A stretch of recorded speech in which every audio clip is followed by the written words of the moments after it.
tonight, we have shown the rest of the country that we can be the David in the situation where there's a Goliath. That you can be the non-millionaire, you can come from working class family, and you can make your way to the top. As the mayor of Florida's capital city, I humbly accept the Democratic nomination. So there was a disturbance in the force overnight, a genuine political upset. The mayor of Tallahassee, Andrew Gillum, a Bernie Sanders-backed progressive, outspent by millions, won the Democratic nomination for governor in Florida. He is the first African-American candidate to win a major party gubernatorial nomination in the Sunshine State. And now he faces off one of the president's most vocal supporters in a race that everyone will be watching for the next 2 months. Andrew Gillum joins us now. Mayor, first of all, congratulations on your victory. I know you'd been saying that you could pull this off. Not necessarily a lot of people believed you. So take me to that moment last night when you finally got confirmation that it happened. What did that feel like? Well, John, it was incredible. We have been working for 18 months tirelessly, really moving around this state in retail fashion. We didn't have the financial resources to be on television. And we talked to everyday voters about the issues that confront them. We talked about paying teachers, health care for all, ensuring that people who work one job can earn enough on that one job to take care of themselves without having to work 2 and 3 jobs. And ultimately, that message really resonated and broke through for our voters. And I believe that that's what allowed us to pull out a victory last night. A lot of people are looking at this as a key moment for the Democratic Party. You look maybe at a shift toward the left in some places. What do you see as the message that's being sent by your win? Well, I tell you, I think what we are clear about is that we can run wholly on our values, that we can talk to people in a commonsensical way about the issues that confront them. And quite frankly, it doesn't matter whether you're in the rural panhandle of Florida or in the I-4 corridor in the very populous and very diverse South Florida, that if you're working multiple jobs to make ends meet, you're not happy.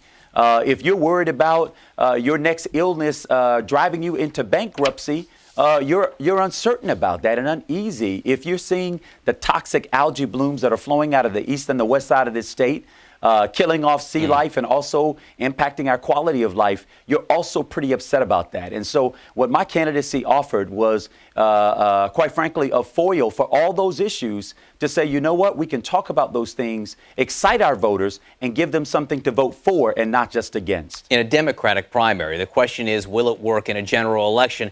And they're coming for you. They're already coming for you based on your message. Ron DeSantis, the Republican nominee, had a statement last night about you, Andrew Gillum. He says you want to abolish ICE. You do, correct? We want to replace ICE with the Department of Justice, an entity that has not been tarnished in the same way as ICE has. So again, he says you want to abolish ICE. You say you want to replace it. That's basically the same thing. He says you want $1 billion tax increase. He says you want single-payer health care system as Florida. You do want Medicare for all, correct? I am a champion for treating health care as a right and not a privilege. That's absolutely right. And expanding Medicaid in the state of Florida for over 700,000 people who right now don't have access to health care, which costs this state about $6 billion in federal money that should be coming to Florida that right now is being distributed to other states. But I happen to believe that that's not left or right or center, that's basic and common for the everyday people of this state. They need it. And as governor, it's my job to deliver that. Congressman DeSantis says, I'm trying to make Florida even better. You are trying to make Florida Venezuela. It's interesting what you're campaigning on, he is using as a cudgel against you. You're campaigning on wanting to abolish ICE. You're campaigning on single-payer health care, and he's using those very things, just saying, yeah, this is what he says, and because he says that, I'm going to win in Florida. It is interesting. It sets up an interesting race. Well, I'll tell you, I think when given the choice on November 6th, everyday Floridians, 44% of which say that they cannot make ends meet at the end of the month, those who rank health care as the number one concern because they're terrified that if they get sick, they can't go to work. If they can't go to work, they can't earn a wage. If they can't earn a wage, they can't pay their bills and they're put out.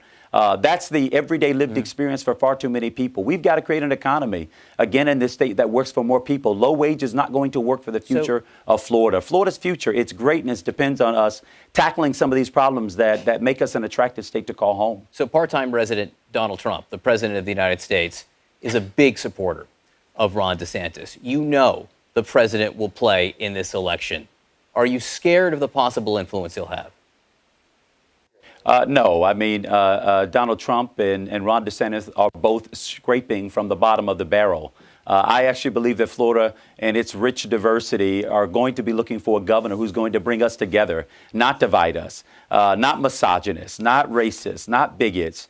They're going to be looking for a governor who is going to appeal to our higher aspirations as a state, who is going to talk about what it means to build a Florida that makes room for all of us and not just some of us. DeSantis can do the bidding of big business and big lobbyists and Donald Trump in his divisive rhetoric.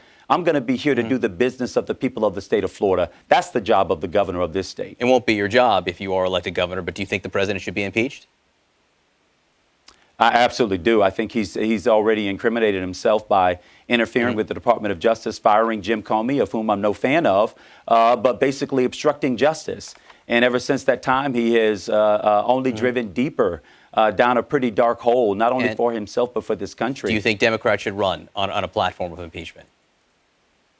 No, I mean, I think Democrats ought to run on a platform of what we're going to do for the people of our state and for the people of this country. I'm not running on a platform of impeachment. I'm running on a platform that says we're going to create opportunity for everyday Floridians. And I think that's what's most important in what we're going to do in order to prevail on November 6th.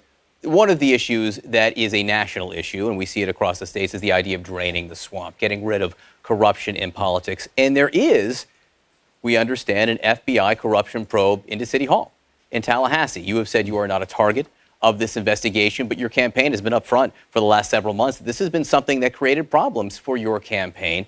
Do you fear that there could be some indictments that come out to people who are close to you over the next couple months? Yeah. Well, as we've said all throughout the course of this race, I've wanted people to measure me on my merit, on my actions, on my qualifications for the position. What I've never done in my 15 years of public service is ever compromised on my values. Never, ever would I ever compromise on who I am as a person and on my oath. And should there be individuals that have done anything inappropriately, what we've said is they ought to be held fully accountable. But we pushed that issue past us in this primary. And I believe in the general, the Republicans will do everything that they can to distract. We're going to remain focused on the issues that confront everyday Floridians. If these people end up being friends of yours, if these people who end up that they work in City Hall, do you have accountability as the mayor of Tallahassee for possible or alleged corruption that might have happened while you were in office? Well, I'll tell you, if any City Hall employee did anything inappropriate or illegal, it is my hope that they will be held fully accountable.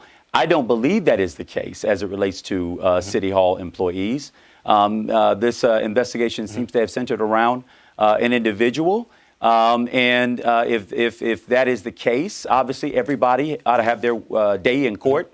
And justice ought to prevail. It's my highest intention to ensure that the values that we hold as a community are the ones that stay foremost in front here.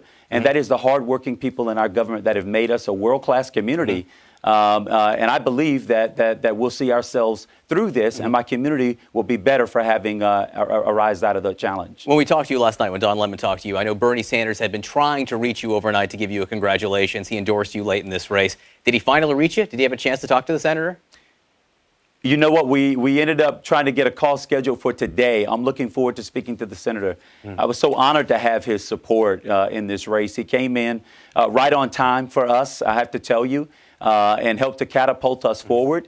And quite frankly, he didn't have to do it. I endorsed Hillary. I was a speaker at her convention. I was on a leaked list of 40 names for potential VP consideration. And in spite of that, he decided to come in and help us out on this race. And I think what that shows is that we have the ability to bring together the Bernie Sanders wing, the Hillary Clinton wing, the Barack Obama wing of the Democratic Party, and quite frankly, move forward a collective, universal vision in this state that is going to allow us to win on November 6th. Andrew Gillum, thanks so much for being with us this morning. I hope we get a chance to talk to you over the next 2 months because this is a campaign All campaigns matter, but this is a race that will tell us a lot about where this nation is headed. Thank you.